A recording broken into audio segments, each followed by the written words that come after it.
बाबा का दर्शन हो गया है, शिव बाबा का दर्शन हो गया, अब आगे क्या करना है मुझे पता ही नहीं चल रहा है। आप बताइए।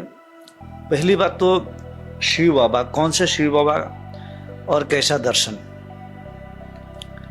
क्या दर्शन आप खुली आंखों से कोई शिव बाबा आ गए, भगवान शिव का जो मूर्ति प्रतिमा आप लोग देखते हैं वैसा कोई शिव बाबा आ गए और उनका आपने दर्शन किया? मान लीजिए कि आ भी गए और दर्शन हो गया, तो अब आप मुझसे क्यों मार्गदर्शन मांग रही है?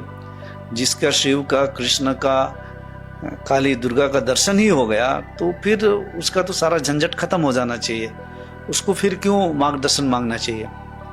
दूसरी बात, मैं ऐसे दर्शन को मानता नहीं हूँ कि किसी को शिव दिख गए, किसी को काली दिख गए, किसी को गंगा में से कोई भगवान निकले और दिख गए, किसी को गुरु नानक देव का दर्शन हो गया, किसी को कोई संतों का दर्शन हो गया, किसी को ठाकुर जी का, कृष्ण का दर्शन हो गया, किसी को राधा रानी का दर्शन हो गया। ये सब भ्रम की स्थिति है, अज्ञानता की स्थिति है, इल्यूजन है। ये हमारे अवचेतन मन में बैठी हुई स्मृतियाँ ही हमारा दर्शन देती है। दर्शन कैसे देती है? बस हमारे मन में, हमारा मन ही उस प्रकार की ऊर्जा बनकर हमें दर्शन देता है। यह सब एक योग का माया की स्थिति है, एक भ्रम की स्थिति है।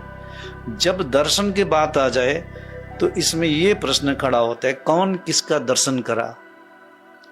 क्योंकि इसमें दो है, किसने किसका दर्शन करा। ऐसा दर्शन का आत्मज्ञान में कोई वैल्यू नहीं है। और पहली बात, ऐसा दर्शन एक मानसिकता है, मानसिकता है।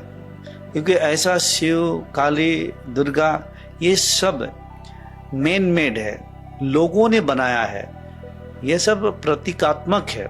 ये सचमुच में वैसे जो आप देख रहे हैं मूर्तियों में, वैसा कभी भी इस पृथ्वी पर कोई हुआ नहीं है। ये सब लोगों ने बनाया है, ये सब हमारे विचारों का प्रतीक है, हमारे विचारों का ही प्रक्षेपण है। तो ये दर्शन का कोई वैल्यू नहीं है।